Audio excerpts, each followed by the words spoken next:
En un mundo donde todos tenemos objetivos, la felicidad no puede esperar. Adentrarse en la selva, navegar un salto. En la vida, todos tenemos misiones. Bienvenidos, gracias por acompañarnos.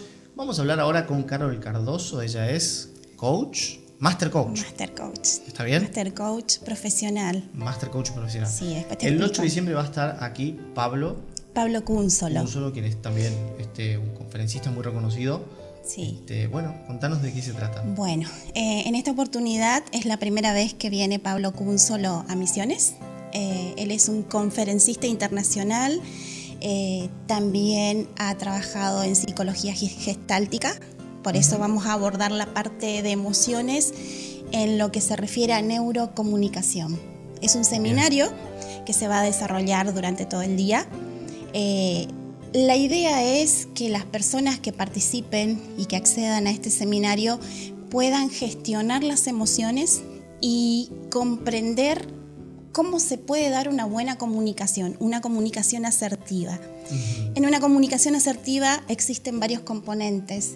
Tiene que ver el lenguaje no verbal, el acompasamiento del tono, la mirada, porque yo te puedo decir, a vos te pregunto, ¿vos me estás viendo o me estás mirando? Y vos vas a decir, ¿esta qué le pasa? Claro.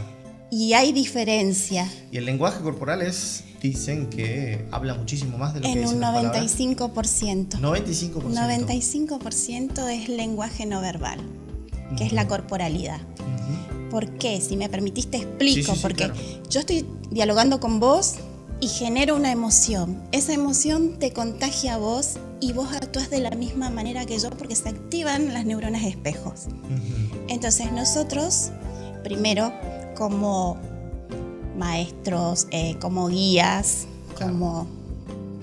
tenemos que gestionar nosotros primero para poder salir a comunicarnos efectivamente. Y bueno, va dirigido a todo el público. Lo bueno es que tiene certificación y Pablo está al frente de la Universidad de La Plata. ¿Sí? Bien. Es programador neurolingüístico también, es un master coach, es reconocido y bueno, lo que destaco es su carisma y tiene mucho de lo que es comunicación no verbal. Bien, que es extremadamente difícil. Sí, toca públicos distintos, personalidades distintas, Así intereses es. distintos, y abrirse al público debe ser algo Abrirse al público es complicado, ¿no? Es complicado. Ahora, tener como se puede. cierta empatía, Tenés que tener empatía, manejo. tenés que tener una buena gestión de emociones, porque nosotros interpretamos de acuerdo al estado del otro, saber qué le está sucediendo a esa otra persona. Claro. Por eso te decía, mirarlo, no solo verlo, porque yo veo la ropa, la vestimenta, el color del cabello, pero la mirada es diferente, es generar empatía. ¿Cuáles son las herramientas? ¿Cuáles son las En un herramientas? diálogo, a ver, En un vamos a diálogo. practicarlo ahora incluso, tenemos 10 minutos Bueno, de charla. A ver, ¿qué en un herramientas diálogo, hay? a ver, detectar los canales de percepción de la persona. Canales de percepción. Sí, nosotros nos comunicamos en 3 canales, que es el auditivo, el visual y el kinestésico. Supongamos que vos sos visual y yo te estoy diciendo a vos, escúchame, vos no me vas a escuchar, vos me estás mirando, Claro. porque tu canal predominante es el visual. Entonces yo te tengo que decir, Facundo, mírame por favor. Por eso existen tantos problemas, tanto en el ámbito educativo, en las comunicaciones. Es muy Claro. conflictivo. Claro, hubo un despertar, ¿no? Como Sí, que hoy hubo un comunicación despertar. es absolutamente todo. La comunicación es la base de todo. Esto se debe a que el cerebro evoluciona constantemente, a pasos agigantados. Lo que hoy yo te estoy contando, dentro de 3 meses va a evolucionar. Tenemos que seguir capacitándonos y nosotros creemos que porque estudiamos ya algo nos quedamos ahí. Bueno, eso es lo que realiza también Pablo Cúnsolo. A la vez, yo te contaba que pertenezco a una asociación y esta asociación también a nosotros nos exige seguir capacitándonos constantemente.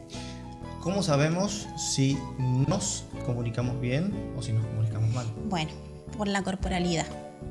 El lenguaje no verbal habla en un 95%. Vos te das cuenta por la sudoración, el temblor de la voz, la mirada, la postura de las personas.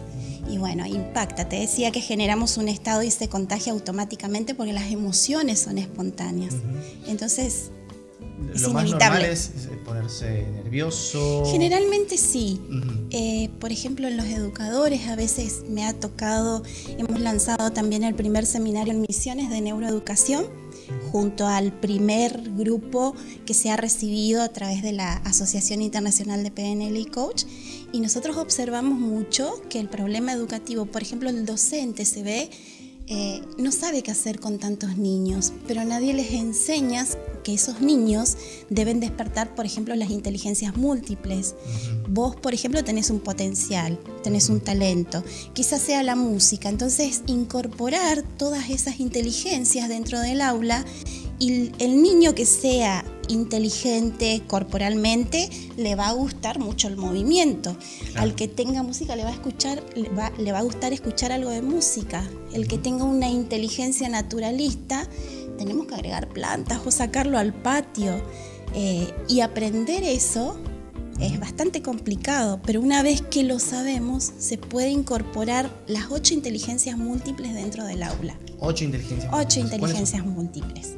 La naturalista, la interpersonal, intrapersonal, la lógico-matemática, la corporal, la musical y la espacial.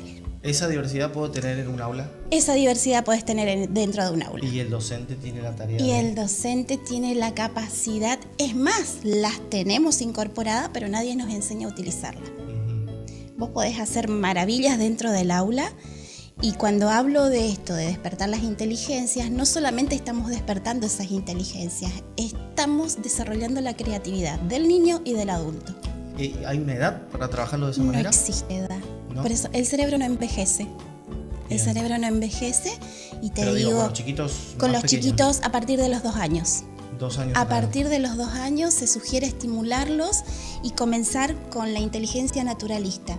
¿Qué quiere decir? Hoy notamos también que el alumno va con el celular. Aprendamos a darle un buen uso a ese celular, por ejemplo. Sí, porque por mucho tiempo estuvo casi mal visto, digamos, ¿no? Estuvo mal visto, pero no podemos cortarlo. Por eso la tecnología evoluciona, el cerebro evoluciona, entonces hay una demanda y lo que el niño no obtiene en el aula va a salir a buscarlo afuera. O incluso investiga en su propio hogar. Hay padres que no saben qué hacer. Justamente iba a eso, ¿no? La comunicación dentro del hogar. Es la más importante. Sí.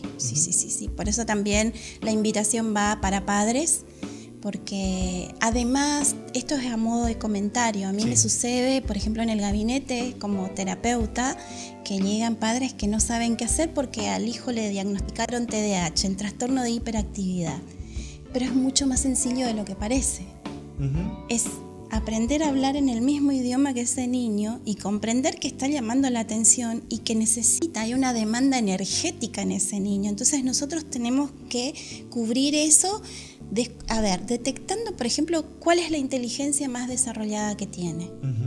Si es la naturalista, que salga a realizar actividades comunitarias, juntar cositas y que las reparta por la calle. Es increíble cómo los niños desarrollan esa creatividad. Yendo un poco más hacia el interés. Al interés, despertar el interés del niño. ¿Tenemos cómo detectarlo? Sí. ¿Cómo? Sí. Porque, nosotros, te decía que me capacité en programación neurolingüística. Bueno, tenemos la ventaja o tenemos eso de poder detectar a simple vista. Y hay características, por ejemplo, que definen a cada canal de percepción. Uno es el idioma, el lenguaje, el lenguaje en el cual vos te comunicás. Si yo por ejemplo, hablando en un aula, yo pido una descripción del aula a los niños y algunos me van a decir sí, porque acá hay un espacio con colores naranja, azul. Tenés una camisita a cuadros azul, entonces yo sé que ese niño es visual. Otros van a decir, hay silencio, es agradable, ese niño es kinestésico. Bien. La vez pasada leía en uno de los diarios de acá de la provincia. Incluso se hizo un comentario por Facebook donde una persona decía: me molesta que me toquen. ¿Qué le pasa a esa gente que me toca? Y lo aclaro y me llamó mucho la atención. Por ejemplo, al ser kinestésico vos necesitas tener contacto con la otra persona. No es que lo haga adrede ni que sea pegajoso, como suelen decir, claro. Pesado. Es que es kinestésico, es una característica. Bien. Repasamos entonces. Sí. Volvemos a la neurocomunicación. Repito, la comunicación hoy es todo, ¿no? Uno piensa que está muy abocada al tema periodístico, al tema comunicacional o hasta el político, pero tiene mucho que ver también. Tiene mucho que ver. El ámbito, el entorno en que uno está, ¿no? Así es. ¿Qué se busca con este taller? ¿Qué se busca? Bueno, disminuir los conflictos laborales, conflictos educativos, porque hoy hay una demanda de conflictos.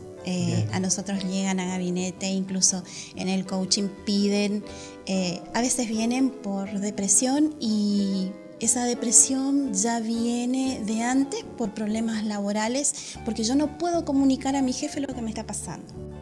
Y no es que no pueda, yo no sé de qué manera utilizar mi lenguaje o cómo actuar. Y cuando descubrimos eso es maravilloso, tenemos un mundo de oportunidades. Bien. Eso es lo que nos ofrece la neurocomunicación. Buenísimo. 8 de diciembre entonces. 8 de diciembre, Hotel Continental, ¿sí? A las 10 de la mañana. 10 de la mañana. 10 de la mañana. ¿Dónde se acercan? ¿Cómo se inscriben? Bueno, nosotros tenemos los teléfonos, creo que te los pasamos. Sí, los vamos a poner. ¿Están los teléfonos o se contactan con Micaela Vicentín, Viviana Fleita, conmigo o con Carlos Báez? Bien, buenísimo. Muchísimas gracias. No, por favor, gracias a vos por la invitación. Muchos éxitos. Gracias.